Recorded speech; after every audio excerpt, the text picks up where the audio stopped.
Olá pessoal, eu estou de volta com mais um vídeo e agora mais um vídeo respondendo perguntas que foram deixadas em vídeos anteriores, algumas delas pelo menos, eu trago aqui as respostas. Se você fez pergunta ou se você quer conhecer um pouquinho mais sobre as dúvidas das pessoas, fique nesse vídeo até o final. Antes de trazer as respostas a essas perguntas, eu convido você que passa por esse canal ainda não se inscreveu a se inscrever nele.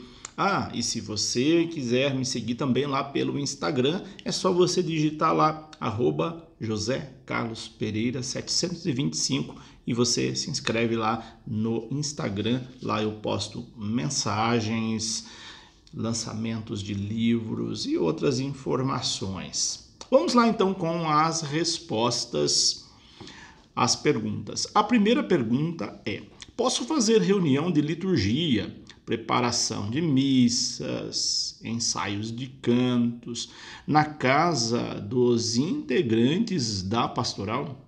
Sim, você pode fazer. Se eles permitirem que você faça a reunião na casa, não tem problema nenhum, pode fazer sim. Fica bem, então não há problema. A outra pergunta é: por que ministros visitantes se sentam ao lado do padre na missa? Não sei de onde você tirou essa informação, eu desconheço isso. Primeiro que ministros visitantes, se for ministros extraordinários, eles não são messes ministros em outra paróquia. Todo messe ele é investido para atuar na paróquia na qual ele recebeu a investidura. Em outra paróquia ele não é messe, então não tem sentido colocar em destaque alguém que vem de fora. Pode ser um gesto de acolhida do padre ter feito isso, uma iniciativa pessoal, mas não é orientação da igreja, nem norma da igreja, deve ter acontecido aí na sua paróquia, porque o padre quis acolher bem e deu um lugar de destaque para aquela pessoa, mas não tem nada a ver com orientação da igreja. A outra pergunta é: quem vai salmodiar pode pedir que a Assembleia repita a resposta do salmo? Muito boa a sua pergunta. A gente sempre vê as pessoas na hora de salmodiar dando um sinal com a mão para que a Assembleia responda. Esse gesto é desnecessário. Por que desnecessário? Porque toda Assembleia, pessoas que frequentam assiduamente a missa, sabe que o refrão do salmo é para a Assembleia responder. Tanto é que uma boa equipe de canto litúrgico, ela já coloca ali uma melodia para que a Assembleia responda junto às respostas do salmo. Então não tem necessidade do salmista pedir, mandar, orientar as pessoas a responderem. A função do salmista é chegar lá na mesa da palavra e salmodiar lindamente o salmo.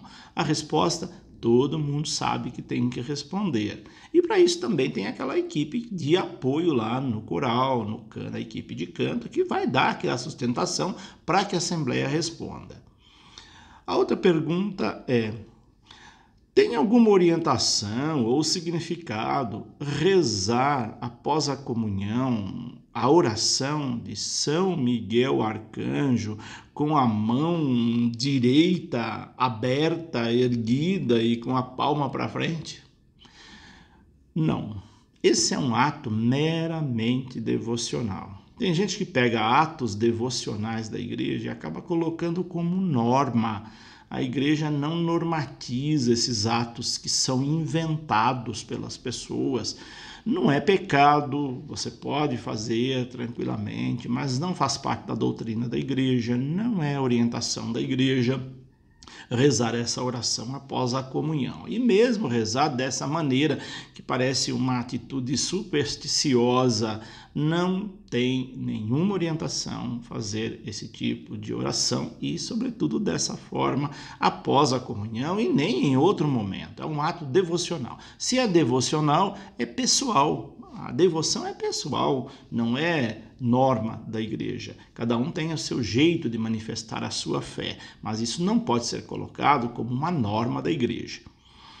A outra pergunta é: em que momento o mestre deve buscar a âmbula no sacrário durante a missa? Se eu não me engano, eu até já respondi em outros vídeos essa pergunta, mas não custa nada reforçar, porque eu já vi muitos mestres, sobretudo alguns que são novos, não saber durante a missa em que momento se dirigir ao sacrário para trazer as âmbulas com as partículas consagradas. Geralmente, um momento do mestre se dirigir ao sacrário para buscar as âmbulas com as partículas consagradas é a hora da oração pela paz, quando está terminando entre a oração pela paz e o cordeiro. Mas é importante que durante o cordeiro já esteja sobre o sacrário, sobre o corporal, as âmbulas com as partículas consagradas. Então, busque-as na hora da oração pela paz. Outra pergunta é: quando se deve cobrir os santos na quaresma? Nós estamos na quaresma, esse momento que eu faço esse vídeo, nós estamos aí em plena Semana Santa, e essa dúvida paira em muitas pessoas, né? Deve-se ou não cobrir os santos na quaresma? E se deve, quando se deve cobrir? Primeiramente, é outro ato devocional. Não existe uma orientação da igreja para cobrir santos na quaresma. Quem cobre os santos na quaresma, cobre por opção pessoal, por devoção, até mesmo por superstição. Mas não há essa orientação da igreja. Pelo menos eu desconheço essa orientação da igreja. Mas se você escolher aí na sua paróquia cobrir os santos, não tem necessidade de deixar a quaresma inteira os santos cobertos. Cubra-os na Sexta-feira Santa só, que é um dia mais solene, no sentido da morte de Jesus, na espera da sua ressurreição. Então, na Sexta-feira Santa, mas não é orientação da igreja cobrir o santo em dia nenhum da quaresma. A outra pergunta é: o que fazer com os ramos bentos que sobram no domingo de Ramos? Geralmente, como a igreja é ornamentada com ramos e as pessoas trazem ramos de casa para ser abençoado, geralmente sobra-se muito ramo abençoado na igreja. O que fazer com eles? Pode-se guardar num lugar adequado para que ele seque, e depois de seco, você pode queimá-lo, transformá-lo em cinzas para as cinzas da quarta-feira de cinzas do ano seguinte. Essa é uma prática que se faz com ramos bentos de um ano para o outro. Então, se sobrou bastante ramos, deixe ele secar, depois queime-os, faça a cinza, armazene as cinzas para a missa da quarta-feira de cinzas do ano seguinte. A outra pergunta é: posso ser madrinha de crisma mesmo sendo menor de idade? Olha, você pode ser madrinha de crisma, lembrando que as regras para ser madrinha ou padrinho de crisma são as mesmas do batismo.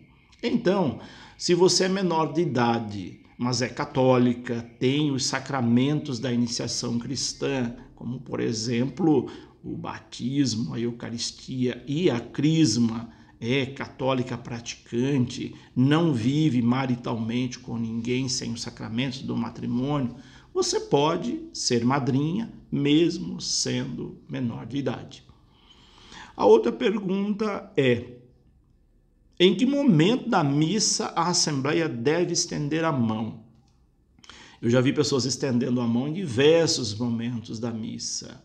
Só que, pelas orientações litúrgicas, não tem nenhum momento em que a Assembleia estende a mão durante a missa.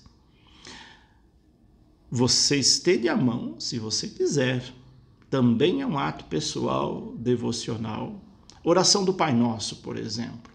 Convencionou-se que a Assembleia estendesse a mão na hora do Pai Nosso. Mas não é pecado você não estender a mão na hora do Pai Nosso.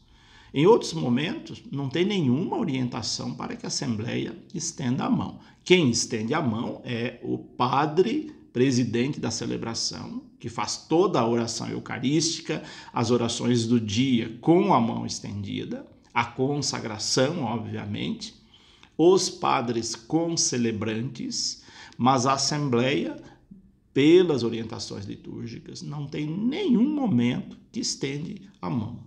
Agora, você pode estender a mão na hora do Pai Nosso ou em outro momento. Só não pode estender a mão na hora da consagração. Nessa hora, quem estende a mão é só quem está consagrando, que é o padre, o ministro ordenado. Nem o diácono deve estender a mão na hora da consagração, obviamente, porque ele ainda não recebeu o sacramento da ordem presbiteral. Ele não pode consagrar ainda. A outra pergunta é: meu filho completou 8 anos e ainda não foi batizado, gostaria de batizá-lo, como proceder? Bom, você deve procurar a paróquia, a secretaria da sua paróquia, e ali eles vão te dar todas as informações. Eu vou passar aqui apenas algumas regras básicas. A igreja orienta que uma criança que não foi batizada até os 7 anos, que ela entre primeiro para a catequese, faça a catequese, complete o período de preparação para a primeira Eucaristia e seja batizado uns dias antes de fazer a primeira Eucaristia, já com a catequese da iniciação cristã completa.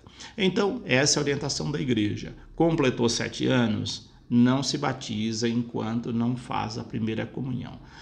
Todas as paróquias seguem essa regra? Não. Mas essa é a orientação da igreja.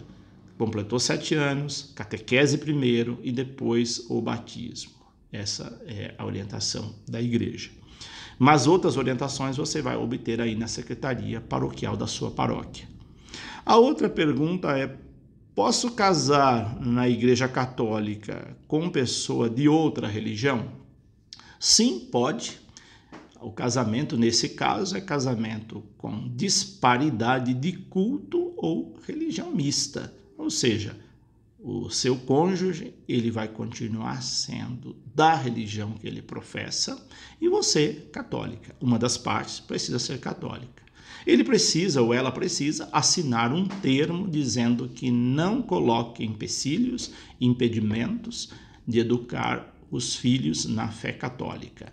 Aceitando essa condição, o casamento é realizado nessas condições, religião mista ou disparidade de culto. Portanto, uma pessoa pode casar-se com outra, uma pessoa católica pode casar com outra não católica na igreja católica, desde que a outra parte aceite essas condições.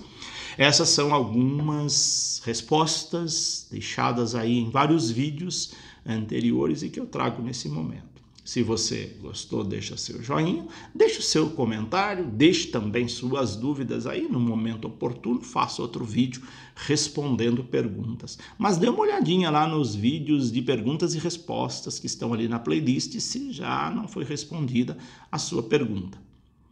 E também, como eu disse no início, se você quiser seguir lá no Instagram, é só digitar @José Carlos Pereira725 e se inscrever. Lá não trato de liturgia, apenas mensagens, comunicações, posturas pessoais. Por hoje é isso, deixo aqui meu abraço, a minha bênção. Que Deus os abençoe, em nome do Pai, do Filho e do Espírito Santo. E até o nosso próximo vídeo.